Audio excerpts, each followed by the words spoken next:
All right, from West Seattle Bowl, here for the title match for today's JBT event. Both divisions just getting started. This is a second frame shot for Danny Chalmers, looking to match his opponent's Jordan Zidek's opening double. Right up the left side, classic Chalmers line, but not classic Chalmers carries. That ball did not get up. They'll spare that to trail by 9.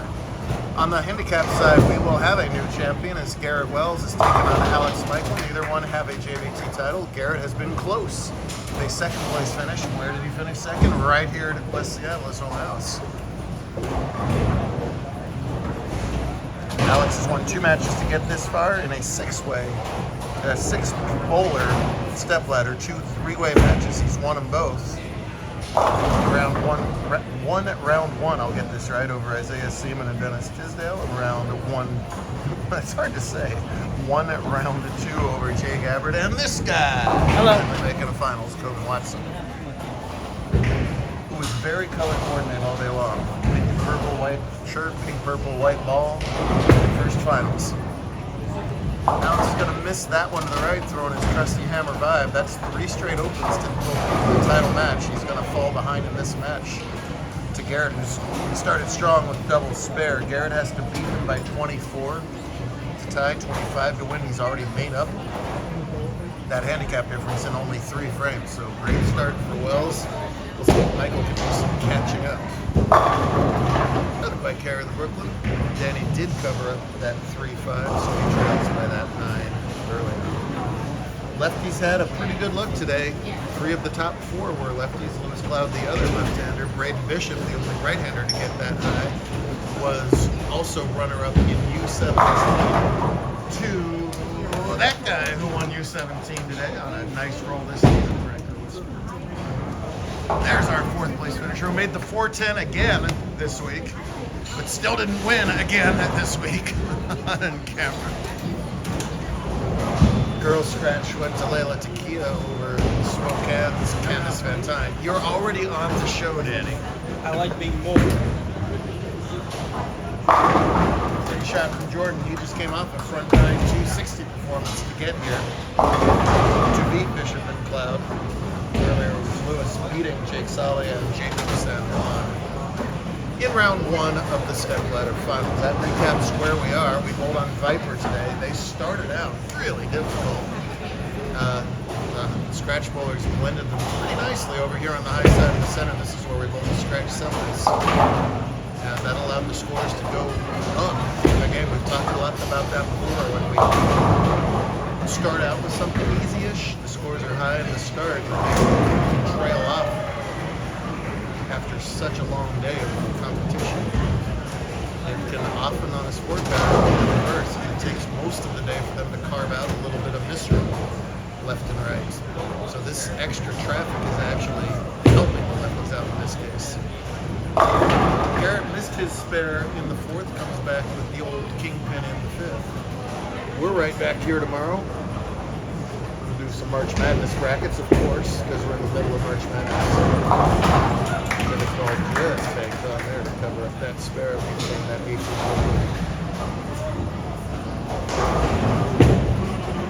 It's been a while for Garrett. He bowls just about every Pac Northwest Conference event. Hasn't had a whole lot of success in recent memory. Put it all together here, though, as he was at or near the lead all day long. Plus 96 was good enough to get the lead today. That misses some cuts down here would make it easier. Another nice shot by Alex, but does not get the carry here. He's just 14, while Garrett 18. Over here, it's a pair of high school seniors, both committed to powerhouse colleges. Danny's going to be joining the Georgia-based SCAD group. They would be happy to have him. 12-time champ. While Jordan is on his way to Ottawa to continue the growth of the program out there in Kansas. As we send Brady Sick of Northwest Town somewhere else for college. Let's get that UW team going. That OSU team going. Keep this town on the road. Michael did convert that spare for his 2nd consecutive marking 11. Pretty makeable 1-3 here.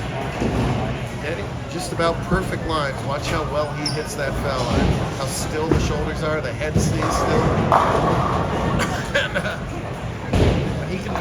swing straight up 5. He is awfully hard to beat. 3 spares in a row for Alex over there. He says he can't believe he's in the title match. Always nice to see some different faces with this show. I think Zidek's only his second finals too. Great opportunity in the title here. It's basically a tie game. Sir. 4 out of 5 strikes keeps him dead even in the match.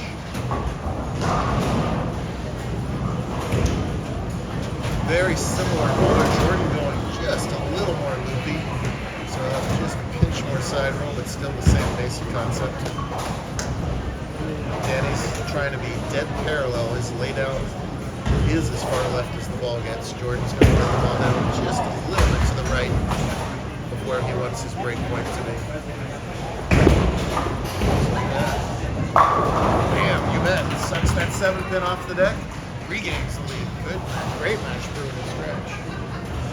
Giant thanks to that massive head of hair back there. Somewhere back there is Joe. Him and Jeff and the whole team at West Seattle always do a great job. I watch Joe's videos from here later on there. Come up my Facebook feed as Danny's going to take over here.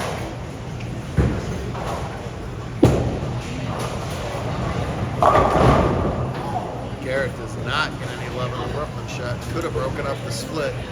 Does not. So after missing a somewhat easy spare, now gets a really difficult split. And suddenly this match has gotten interesting over in handicap as well. 24 pins he's got to make up. He had that covered already. But he's giving a few back here. This will be close though. Oh yeah! There you go. Miss a 9 count, but convert a 5-10. That is a great spare. What do you think about that giant pole? Oh, it was really great. It looked good the whole way. Thank you, giant pole. No, thank you. Cole's like, I can't believe I said it. But Alex recovers a nice strike in his own. Chalmers off the re-rack. Oh! That's the lane that he went light on one time before. This time gets the bucket to crumble. Makes it a 4-bagger and again brings the match back into some square. Alex breaks up that split. Let's see, after 6 he had 83. So he trailed by 18, but it's getting 24. So Alex leads by 6 after all that carnage. Maintain that lead if he can make this 8th frame 4th. No time wasted, that's for darn sure. He'll get up as soon as they let him. And has no trouble whatsoever. I assume this 99 on Danny's shirt is for Aaron Judge. If it is, that's awful. Horrible decision by Danny. Nice 0 for 3 in the title game a couple weeks ago for Judge. Nice throw. Break. Matt, oh, giant break for Garrett, tripping that 2-pin. Meanwhile, Danny increases his string to 5. And now it'll be up to Jordan to answer. Great one brewing in the title match here. Just like the pro title match from Sunday. What was that? 279 to 290, right? What is the score there? Similar doings. Jordan's going to wait for Garrett to go. Let's see if he can take full advantage. That lucky strike in the 8th. Oh, he sure can with a equally lucky strike in the 9th. Not textbook, but it's strike up on the scoreboard. That's all that matters.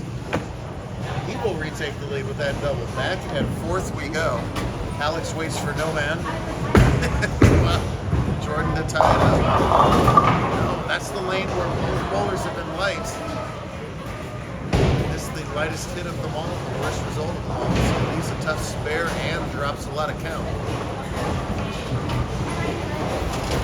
Critical that he picks up this spare. It's going to be hard for him to come all the way back. He leaves it open in the 7th with Danny having already struck. Alex misses that wide right in the 9th, so well to add to his lead heading into the 10th. Disastrous frame for Zidek there. 6-2 in the 7th. Gives him 150 through 7. Ouch. Big trouble now for Jordan. Alex as well. He's not going to catch a much needed double. Spare strike is 149 plus 24 for 173. Wells with 9 out for 178. So Garrett's just going to need a good count. His 10th frame.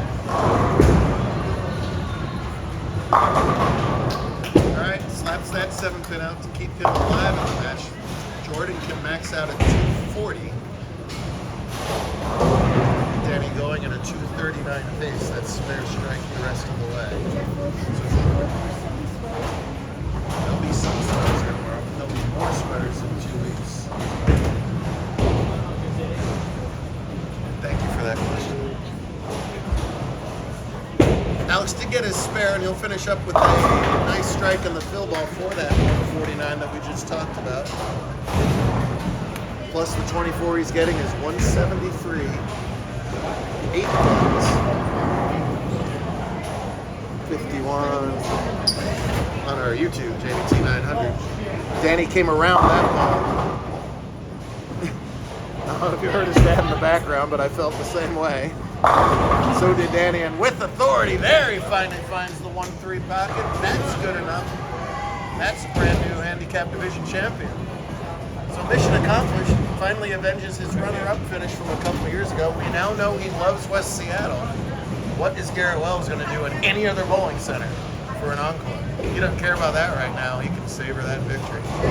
So Danny really came around that ball. He's trying to come up straight up the back of that ball and decrease the left to right angular motion. He circled around that ball. That's why it dove at the end. He's not happy with the execution, but I promise you he's happy with leaving only the 6-pin as a result of that execution.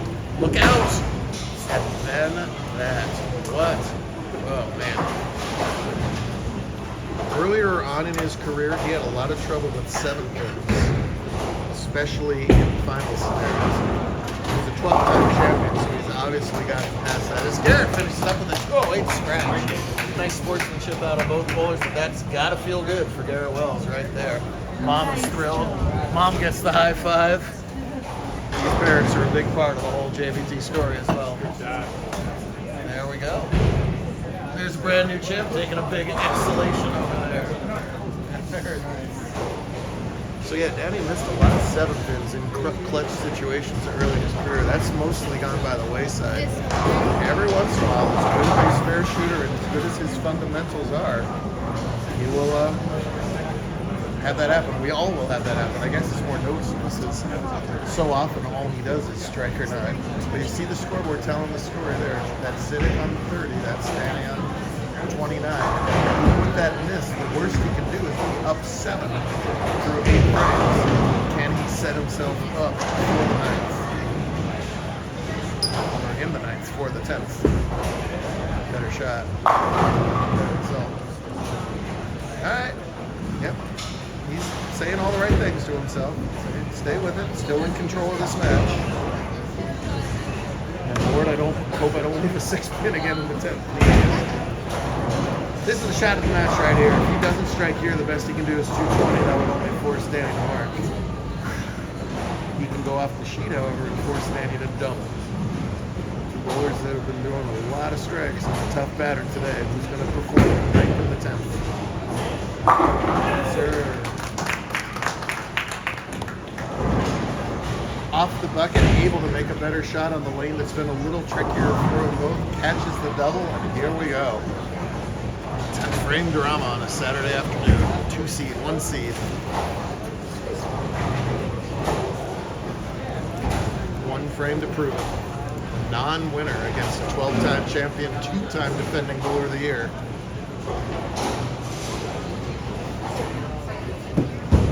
What a spot for Zidek.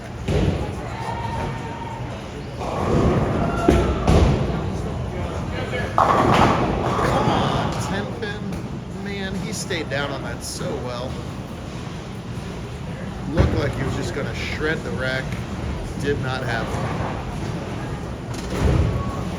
219 off the sheet.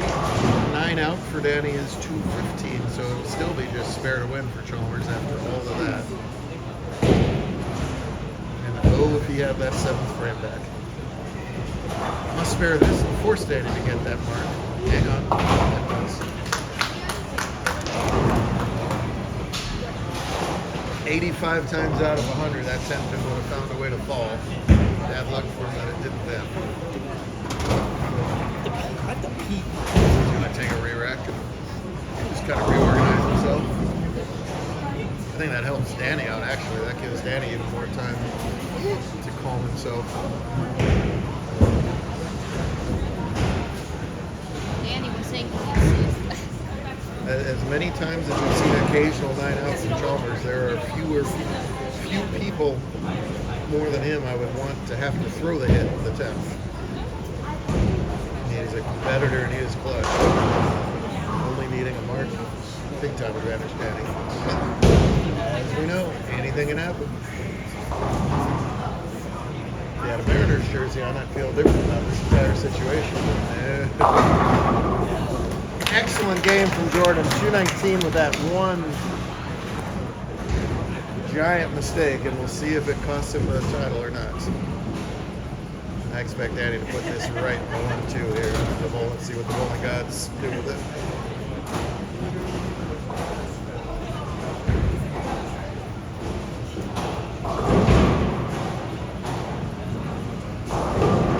Talking so much Aaron Judge smack, and they're probably going to play in a playoff game somewhere in October. I don't want to jinx myself in March.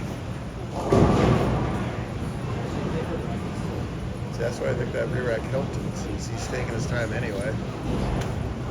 We don't have a shot clock ready, so there's no reason to not. Perfect scenario here. The mark will win.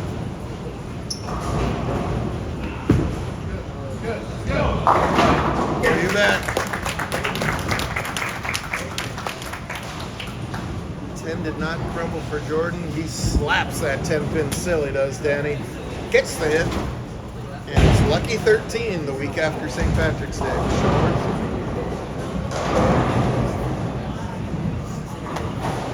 Just a matter of what the final will be. Good stuff today.